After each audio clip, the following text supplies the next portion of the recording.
비상계엄 당시 언론사 단전 단수 지시 의혹을 받는 이상민 전 행안부 장관이 내란 특검에 출석해 조사를 받고 있습니다. 현장에 취재 기자 나가 있습니다. 이동훈 기자, 관련 내용 전해주시죠.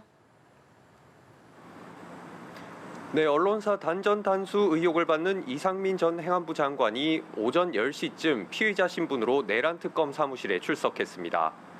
이 전 장관은 비상계엄 당시 윤석열 전 대통령에게 특정 언론사에 대한 단전 단수 지시를 받고 소방청장에게 전화해 경찰로부터 협조 요청이 오면 조치하라고 지시한 혐의를 받는데요. 혐의를 부인하냐는 등의 취재진의 질문엔 답하지 않고 바로 조사실로 올라갔습니다. 특검팀은 지난 17일 이 전 장관의 주거지와 소방청 등에 대한 압수수색에 나서며 관련 수사를 본격화했습니다.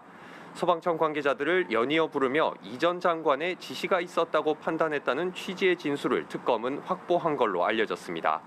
이 전 장관은 헌법재판소 윤 전 대통령 탄핵 심판 당시 허위 증언한 혐의도 받습니다.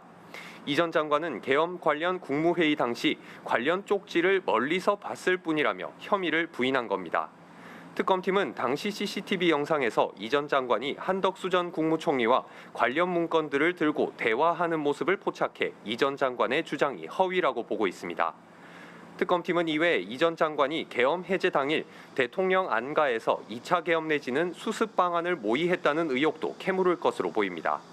특검은 이 전 장관이 계엄을 적극적으로 도왔는지 등을 따져본 뒤 추가 소환 여부나 신병 확보 필요성을 저울질할 것으로 보입니다. 한편 순직해병 특검은 이종섭 전 국방부 장관을 향한 수사에 속도를 내고 있죠. 네, 이른바 VIP 경로 관련 증언을 줄줄이 확보한 해병 특검은 수사 외압의 핵심 인물인 이종섭 전 국방부 장관의 주변 인물에 대한 수사를 속도를 내고 있습니다. 오늘은 허태근 전 국방부 국방정책실장을 참고인 신분으로 소환했는데요. 허 전 실장은 해병대 수사단이 해병 사망 사건 초동조사 결과를 이종섭 전 국방장관에게 보고했던 현장에 동석한 인물입니다. 이 보고 자리 다음 날 대통령실 주재회의에서 경로설이 불거졌고 이후 수사 결과에 경찰 이첩은 보류됐습니다. 특검은 허 전 실장을 상대로 당시 보고 내용과 이른바 경로설 회의를 전후해 이 전 장관의 지시 내용 등을 확인할 방침입니다. 특검은 또 오는 28일 같은 보고 자리에 동석한 박진희 전 군사보좌관도 참고인으로 불러 조사를 이어갈 계획입니다. 이외 특검은 이 전 장관의 수행부관이 회의 당일 대통령이 장관과 통화를 원한다는 전화를 받았다는 진술을 확보했습니다.